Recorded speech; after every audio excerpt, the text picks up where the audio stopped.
이제 오늘 이제 잠언 두 번째 강의를 시작을 하도록 하겠습니다. 잠언 2강입니다.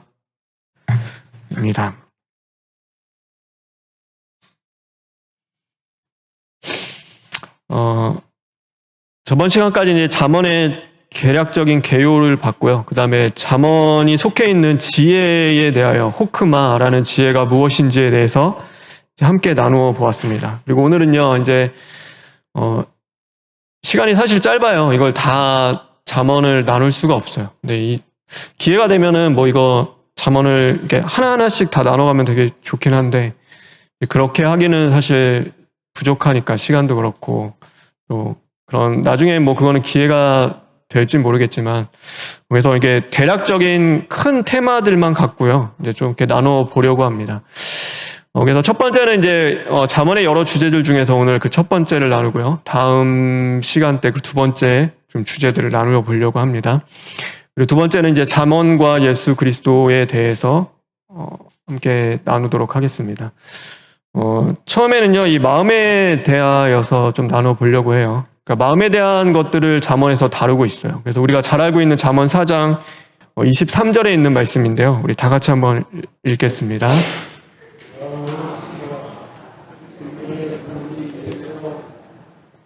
예, 여러분 잘 알고 있는 말씀이죠. 마음을 지켜라. 마음을 지키는 것이 생명의 근원이 이에서 남이라. 잠언 4장 23절에 있는 말씀이죠. 그래서 이 마음을 지키는 것, 마음에 대한 이야기를 많이 하고 있어요. 우리가 이게 신호등을 지키는 것은요, 이제 법규죠, 법이죠. 법을 지키는 거예요.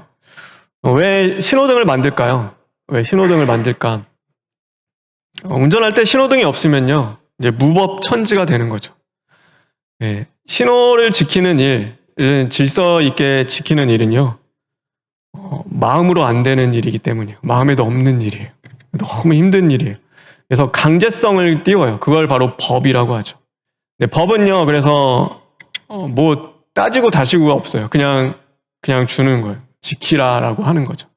그래서 신호등을 지켜지는 일들은요, 그래서 이거는 그냥 법으로서 정해서 무조건 하게 되어 있는 거예요. 내가 원하든 싫든 나 빨리 가고 싶은데 왜 신호 이렇게 안 바뀌어? 상관없는 거예요. 그냥 지켜야 되는 거야. 나 빨간불인데 가고 싶어. 가면은 어떻게 돼요? 그러면 이제 사고가 나든가 아니면은 법을 어겼으니까 그에 대한 징계를 받는 거죠. 그러나 이게 밥 먹는 것은요, 이 식사하는 것이 법이에요? 법일까요? 법이 아닐까요? 법이 아니죠. 왜 법이 아닐까요? 이게 마음에 있는 거예요. 여러분, 밥 하루 안 먹으면 어떻게 돼요? 배가? 배고프죠. 그러면은 막 마음 속에서 뭐예요? 먹고 싶다. 이것도 먹고 싶고 저것도 먹고 싶고 왜 이렇게 다 먹고 싶지? 이거 뭐 법으로 안 정해도요. 하루에 1일 3끼 먹으십시오. 이렇게 법입니다. 이렇게 안 정해도요. 그러니까 하루에 뭐 밥을 드십시오. 뭐 이렇게 안 정해도 그냥 다 먹어요. 그러니까 이거는 왜 마음에서 우러나와요. 반드시 하기 때문인 거예요. 마음에 원하는 거예요. 왜 이야기를 하냐면요. 우리 다 같이 한번 읽겠습니다. 시작. 네, 마음으로 하는 것이 신앙생활이기 때문이에요. 여러분, 그래서 잠언 21장 2절에 사람의 행위가 자기 보기에는 모두 정직하여도 여호와는 무엇을 감찰하신다고요? 마음을 감찰하신다. 그래서 우리는 내 행위로 신앙생활하는 게 아니에요. 행위가 아니라요, 마음이에요. 주님은 중심을 보세요.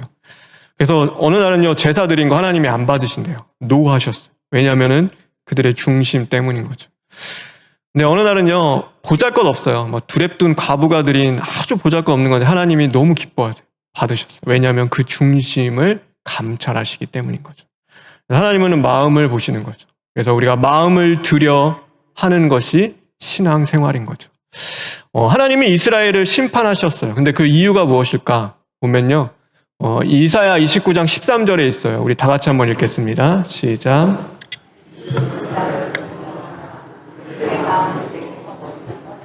네, 입술로는 뭐 한다고요? 공경해요. 하나님 최고예요. 하나님 감사해요. 하나님 사랑해요. 하나님 경외합니다. 하나님 예배합니다. 그러나 그 마음은 뭐예요? 떠나 있는 거예요. 떠나 있는. 이사야 29장은 화가 있을지어다라고 해요. 화예요, 화. 이스라엘에게 임한 하나님의 화. 왜 그러냐? 그들의 마음이 내게서 멀리 떠났기 때문이다. 너무 잘했어요. 뭐 겉으로 보기에는요, 하나님 최고인 것처럼 그렇게 섬기고, 뭐 예배 안 드리고 제사 안 한 거 아니에요. 율법 안 지킨 거 철저하게 지켰어요. 진짜 철저하게 율법을 지켰어요. 그런데 하나님이 뭐라고 하세요? 그들이 마음은 내게서 멀리 떠나 있다. 그러니까 그래서 하나님이 이스라엘을 심판하신다라고 말씀을 하시는 거죠. 그래서 우리는요, 오늘 이 마음을 늘 점검해 봐야 하는 거죠. 마음을 지킨다는 것은요, 내가 오늘 이 일을 정말로 마음으로 하고 있는가를 돌아보는 거예요. 하나님을 위하여 예배 드릴 때도요, 내가 하나님을 향하여 기도할 때도요, 내가 정말 이거에 마음을 다하여 하나님 앞에 기도하고 있는가. 마음에도 없는 그 일 억지로 하는 거요, 하나님 기뻐하지 않으세요. 안 받으시는 거예요. 그러면 어떻게 해야 돼요? 우리는 먼저 마음을 하나님 앞에서 온전한 중심이 되도록 또 구하며 그것들을 깨끗이 하는 거죠. 그래서 마음으로 했는가를 늘 돌아봐야 하는 거죠. 이게 우리의, 그래서 잠언 3장 3절에 보면요, 이런 말씀이 있어요. 우리 다 같이 한번 읽겠습니다.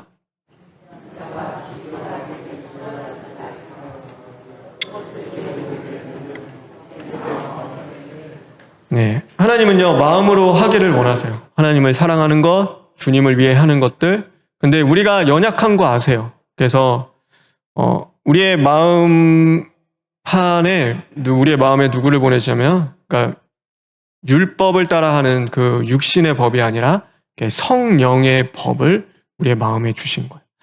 성령님이 우리의 마음판에 새로운 것들을 새겨주세요. 살고 싶은 마음. 갑자기 없었던 마음이에요.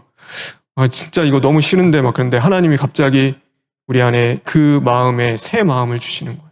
근데 하나님 이거 이렇게 좋은 건데, 아니 이게 너무 행복해요. 하나님 감사해요. 이렇게 내가 기뻐서 일을 할 수 있다니요. 누가 그 역사하시는 거냐면 성령이 우리의 마음판에 역사하시는 거죠. 성령의 법이 우리 안에 역사하게 해주신다. 그래서 우리는 마음으로 하게 되어 있는 겁니다. 그래서 이게 잠언에 인한 마음에 대한 거고요. 두 번째는 이제 정직에 대한 것도 이제 좀 다루고 있어요. 잠언 14장 9절에 있는 말씀인데 우리 다 같이 한번 읽겠습니다.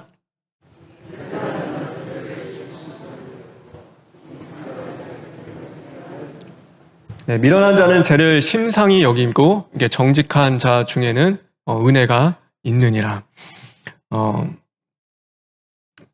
이제 요거는 제가 조금 이따 다시 한번 얘기를 해볼게요.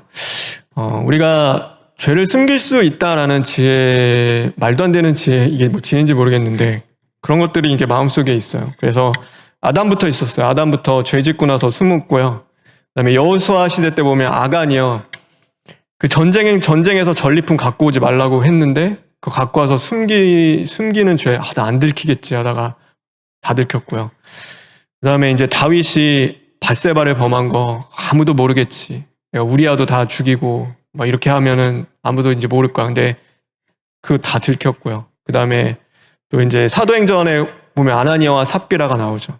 내가 이 일부를 다 드리겠습니다. 나 얼마 감추면은 모르시겠지. 하나님 중요한 건 뭐라고요? 하나님은 다 아신다. 다 아시는 거예요. 우리의 머리털까지 세시는 분이신 거예요. 그래서 이 땅에요, 하나님이 모르는 일은 하나도 없어요. 하나님이 만드셨고 주관하고 다스리기 때문인 거죠. 그러니까 하나님이 다 아시기 때문에 이 땅에서 일어나는 일들은 하나님이 다 아는 거예요. 그러니까 죄를 숨길 수 있는 것이 없는 거죠. 제가 지금 이제 정직에 대한 이야기를 하고 있는데요. 우리 다 같이 한번 읽겠습니다. 시작. 나중에 읽어보세요. 잠언에서 말하는 정직은요, 거짓말을 안 하는 것이 아닙니다. 거짓말을 안 하는 것이 아니라요, 거짓말을 했을 때 그것을 하나님 앞에 시인하며 솔직하게 얘기하는 것을 정직이라고 이야기합니다. 하나님, 제가 거짓말했습니다. 제가 죄를 지었습니다. 이것이 하나님 앞에서는 정직한 거예요. 나 한 번도 죄 안 짓고 뭐 착하게 사는 거, 나는 진짜 실수 안 해. 난 안 넘어져. 그게 정직이 아닌 거예요. 그래서 하나님 앞에 솔직히 얘기하는 거, 그러니까 내가 죄가 있으면 내가 죄가 이인임을 고백하는 것을 정직이라고 얘기하죠. 그래서 잠언 28장 13절에 보면 자기의 죄를 숨기는 자는 형통하지 못하나 죄를 자복하고 버리는 자는 불쌍히 여김을 받느니라. 이게 하나님의 말씀인 거예요. 그래서 죄를 숨겨요. 자꾸 숨겨요. 근데 하나님이 주시는, 아까 제가 앞에서 나눴죠. 정직한 자 중에는 은혜가 있느냐. 이 은혜가 뭔지 아세요? 그러니까 죄가 드러나게 하시는 은혜를 하나님이 주실 때가 있어요. 우리가 어느 때 보면요, 우리도 모르게 죄를 자꾸 숨겨요. 숨기는데 하나님이 어떤 은혜를 주시냐면 그것이 확 드러나게 하는 거예요. 하나님, 나 죄 다 드러났으니까 이제 끝이네. 망하게 하시는 거 아니에요. 그러니까 살리시는 거예요. 하나님이 살리시기 위해서 시인해라. 너의 죄를 인정해라. 고백해. 내가 너를 살리고 일으키고 회복하는 거는 내가 할 것이다. 이제 그래서 이 은혜라는 것이 있는 거예요. 그러니까 매 미련한 자는 죄를 그냥 아무렇지 않게 하찮게 여기며 살아가요. 그러나 정직한 자에게는요, 그 죄가 하찮아지지 않은 거예요. 더 무거워지는 거예요. 하나님 앞에서는 중해져요. 하나님이 다 드러나게 하시는 은혜를 주시기 때문이죠. 이게 정직에 대한 이야기입니다. 그래서 잠언 15장 8절에 정직한 자의 기도를 하나님이 기뻐하신다. 그의 고백, 그러니까 정직한 자의 영혼을 하나님이 보전하신다. 잠언 16장 17절에 왜요? 하나님 의지하니까요. 죄인임을 인정하고, 하나님은 의인을 부르러 오신 것이 아니라 누구를 부르러 오셨다고요? 죄인을 부르러 오셨으니까. 죄인을 고치시고 살리시는 하나님이시기 때문에 그의 영혼을 보전해 주시는 거죠. 이게 정직에 대한 이야기고요. 이제 또 좀 알아볼 게 이제 게으름에 대한 이야기도 다루고 있어요. 이게 잠언에서는 게으름에 대한 이야기도 많이 다루는데요. 잠언 26장 14절에 있는 말씀 다 같이 읽겠습니다.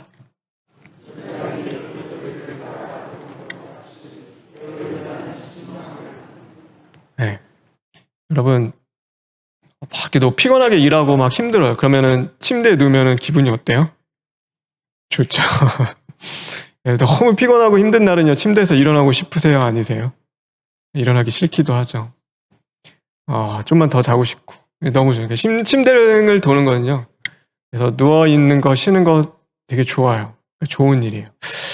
게으름은 그냥, 안 하고 일 열심히 안 하고 막 그런 정도가 아니에요. 성경에서, 여기서 잠언에서 말하는 성실은요, 재미없고 하기 싫은 일도 하는 것을 성실이라고 해요.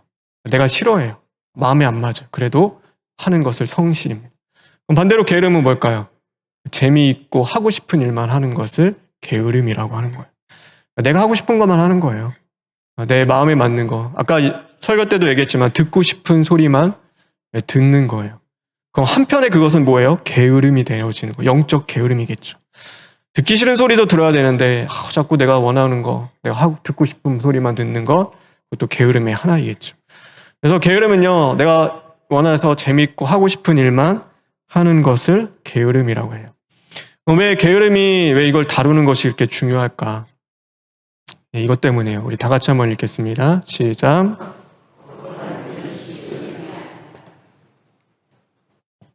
여러분, 거룩한 일은요, 쉬운 일이 아니에요. 그거는 재밌는 일도 아니에요. 그건요, 좋아하는 일도 아니에요. 내 마음에 맞는 일도 아니에요. 힘들고 어렵고 죽도록 하기 싫은 일이 되어질 수 있어요. 그런데 우리는요, 성실하게 그 일을 해나가는 거예요.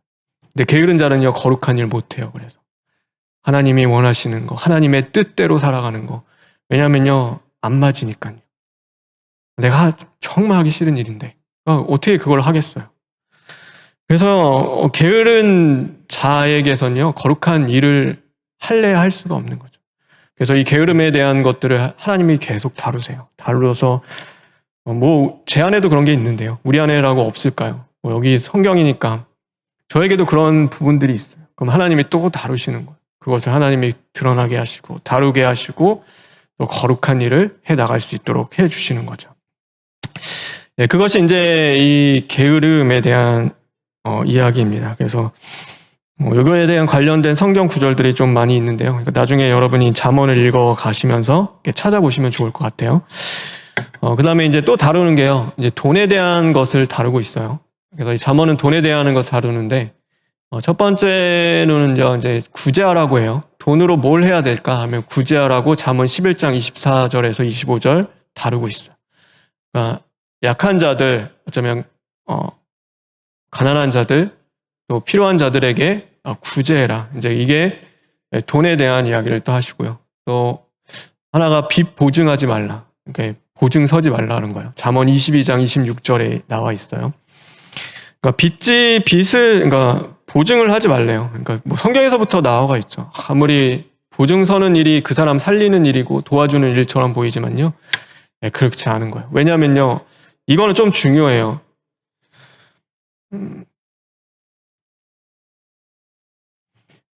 하나님이 어떤 사람을 살리기 원하세요. 근데 그 사람이 이거는 그냥 얘기 때문에요.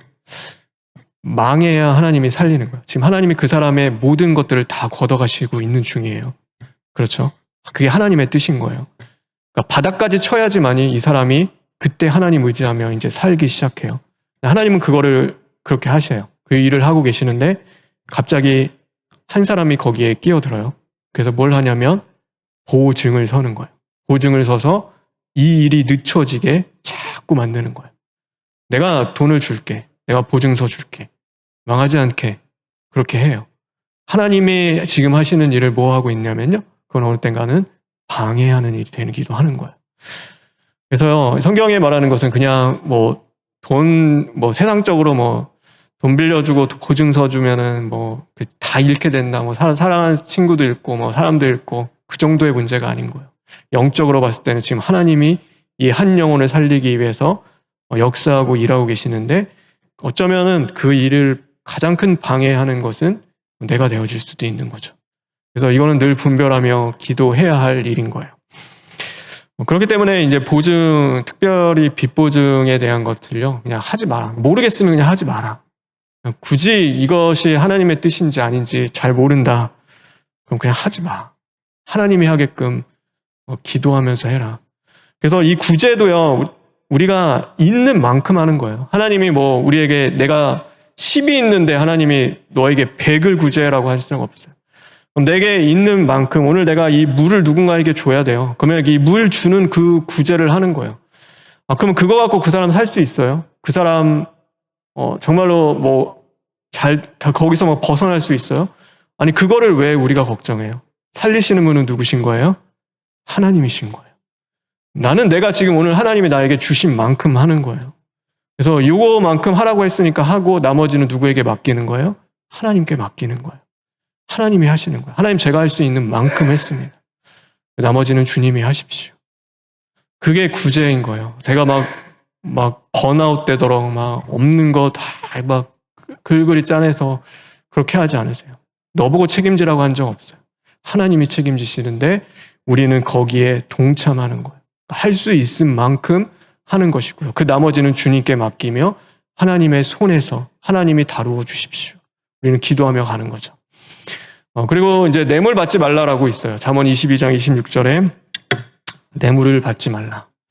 그러니까 이거는 그렇죠. 이렇게 돈의 노예가 될 수 있으니까 돈을 쫓아서 살아가게 되니까요. 당연한 거예요. 일어나서 이제 그런 것도 있어요. 잠언 21장 20절에 저축하라. 저축하라라는 이 말씀도 있어요. 청년들 이야기에 들어보면 그래요. 가끔 그래요. 비트코인 해야 돼요. 주식하는 게 맞아요. 이제 이런 거 물어볼 때가 있어요. 그 다음에 새전, 새우, 이런 11조 내야 돼요. 이런 것들도 물어보기도 하고요. 요거는 이제 다른 문제이긴 해요. 다른 문제이기 때문에 기회가 되면 그거는 조금 다뤄보기 하고요. 그러니까 저축하는 것은 돈을 이렇게 모으는 게 잘못된 건 아니에요. 성경에도 나와 있어요. 저축하라. 주실 때 그것을 잘 모으라는 것도 분명히 있기 때문인 거죠. 그래서 제가 한 가지 이야기를 할게요. 그러니까 그러니까 돈을 갖고 있는 것을요. 그러니까 세 부류로 느끼는 사람이 있어요. 그러니까 첫 번째 사람은 어떤 사람이냐면요. 내가 돈을 갖고 있는 것을요. 악하다고 생각하는 사람이 있어요. 그래서 청빙해야 돼요. 그래서 하나님 그런 거 있잖아요. 이거는 단순히 예예요. 목회자들은 좋은 차 타면 안 되고 좋은 집에서 살면 안 되고.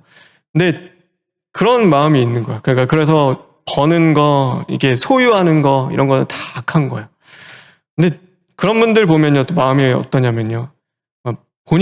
본인의 부모님은 또 좋은 차 타기를 원하세요. 또 좋은 집에서 있기를 원하는데 그런 거 가면은 또 그거는 걸어지는 거죠. 이제 이런 것들이 그런 축이 있어요. 그래서 청빙하고 돈 없고 막 그냥 예예요. 막 제가 이런 뭐 얘기하는데 궁상맞게 살고 막 그래야지 하나님이 함께 하시고 은혜 있고.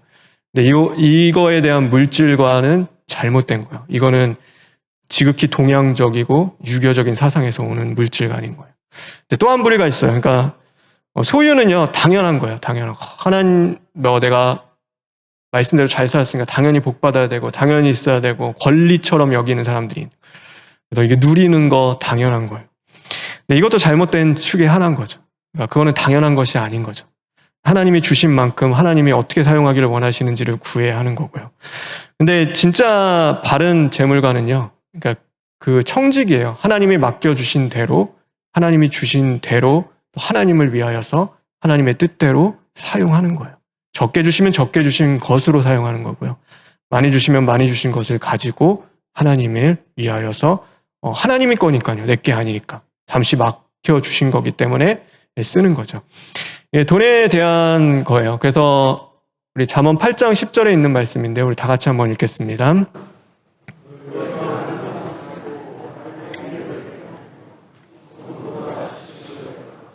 그래서요. 돈은 그러게요. 우리 다 같이 한번 읽어볼까요? 시작.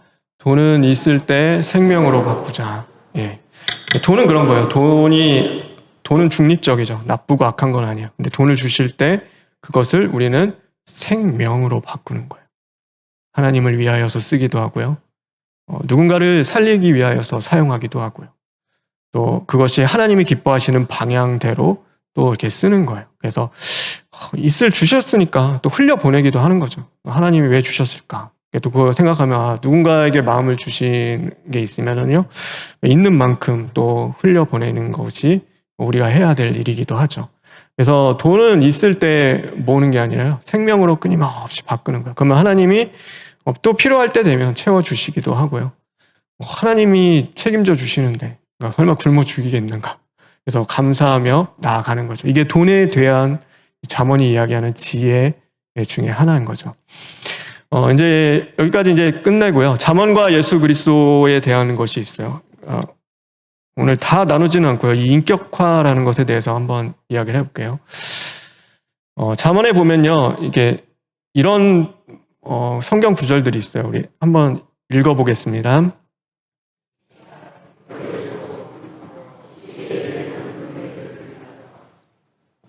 이게 마치요, 이렇게 사람처럼 이렇게 표현하는 데들이 있어요. 그러니까 지혜를요, 살아있는 사람처럼, 막 그 여성처럼 나타내기도 하고요. 이제 그렇게 보여져요. 그러니까 인격화를 시키는 거죠. 그러니까 실제로 살아있는 건 아닌데 살아있는 것처럼 이제 거기에서 막 인격을 부여하기도 하고, 그러니까 그렇게 이야기해요. 그러면 왜 그렇게 할까? 왜 그렇게 할까? 그래서 성경이 이야기하는 거 하는 거예요. 지혜를 초대해라. 가정에 초대하라. 지혜를 가까이 해라. 지혜가 부를 때에 나아가 만나라. 이렇게 막 얘기까지 해요. 그러니까 왜 그렇게 할까? 왜 그렇게 할까? 그러니까 우리는 스스로 지혜로울 수 없기 때문이에요. 그래서요, 우리는 뭐 해야 되냐면 지혜와 동행하는 거예요. 내가 스스로 지혜롭게 살아야지. 이 말씀 이제 알았으니까 안 돼요. 우리는 스스로 지혜로울 수 없는 거죠. 그래서 그럼 그 지혜는 누군가? 정말 우리가 동행해야 할 지혜는 누군가라고 했을 때 그분이 바로 예수 그리스도이신 거죠. 그래서 참 지혜 되시는 예수님과 우리는 동행할 때 지혜로운 삶을 온전히 살아갈 수 있는 거죠. 그래서 잠언 8장 22절과 23절에 이런 말씀이 있습니다. 우리 다 같이 한번 읽겠습니다. 시작.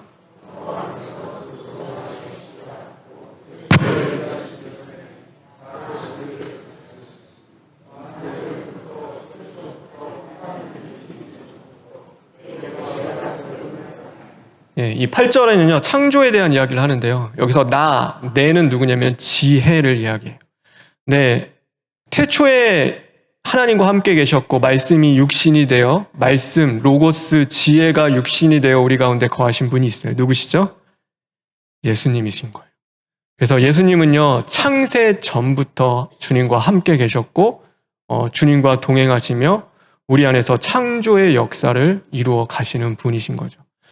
그래서 예수님은 지혜로우실 뿐 아니라 그분이 하나님의 지혜이신 거예요. 그분 자체가 지혜인 거죠. 그래서 우리는 누구랑 동행해요? 하나님과 동행하며 예수님과 동행하며 나아가는 거죠. 예수님과 동행할 때만이 지혜로운 삶을 살아갈 수 있는 거죠. 그래서 우리 안에 창조를 이루시는 주님이 함께 해줄 때마다 질서 있고 생명력 있고 경계를 정하는 이 사역을 우리 안에서 해주시는 거예요. 그 삶을 우리는 살아갈 수 있죠. 그래서 호크마라는 것은요, 우리가 하는 일반 삶들, 어쩌면 자녀를 키우고 돈을 버는 이 모든 것들을 하나님 나라를 위한 일이 되게 하는 거죠. 그런데 중요한 건 이 호크마라는 지혜는 누구냐면 예수 그리스도이신 거죠. 예수 그리스도와 함께 할 때만이 우리는 진정한 하나님의 나라를 이루어가는 지혜로운 삶을 살아갈 수 있는 거죠. 그래서 이 성경 잠언을 읽을 때요, 여러분 어떻게 읽어야 되냐면 지혜라는 그거는요, 예수님으로 읽으면 돼요. 아, 예수님이 필요하구나. 예수님이 나와 함께 해주셔야 되는구나. 예수님이 없으면 나는 살아갈 수 없구나. 그렇게 읽으면서 나아갈 때 지혜이신 예수님이 또한 우리 가운데 은혜를 주시고 이 말씀을 통한 깨달음 속에서 또 주님과 동행하는 그 감사한 삶을 살아가게 해 주실 줄 믿습니다. 그래서 여기까지 이제 강의를 마치도록 할게요. 그래서 오늘은 좀 주제 여러 가지를 살펴봤고요. 그리고 잠언에 말하는 지혜의 인격화, 그래서 지혜를 마치 사람처럼 그거는요, 내가 지혜로울 수 없고 지혜이신 주님과 함께 해야 됨을 가르쳐 주시기 위함인 거죠. 저와 여러분 주님과 동행하며 또 지혜로운 삶 남은 한 주 살아가기를 간절히 소망합니다. 주님 감사합니다. 하나님, 우리는 참 어리석고 미련합니다. 스스로 지혜롭고 싶어 하기도 합니다. 그러나 참 지혜 되시는 예수님이 함께 하시지 않는다면 우리는 정말로 이 지혜로운 삶을 살아갈 수 없음을 고백합니다. 하나님, 오늘도 찾아와 주시고 동행하여 주심으로 말미암아 정말로 지혜로운 삶을 살아가서 또 우리가 만나는 모든 자들에게 복음, 정말로 복된 소식, 또 하나님의 말씀을 증거하며 주님의 그 사랑을 전할 수 있는 남은 한 주 될 수 있도록 인도하여 주시옵소서. 예수님의 이름으로 기도합니다. 아멘.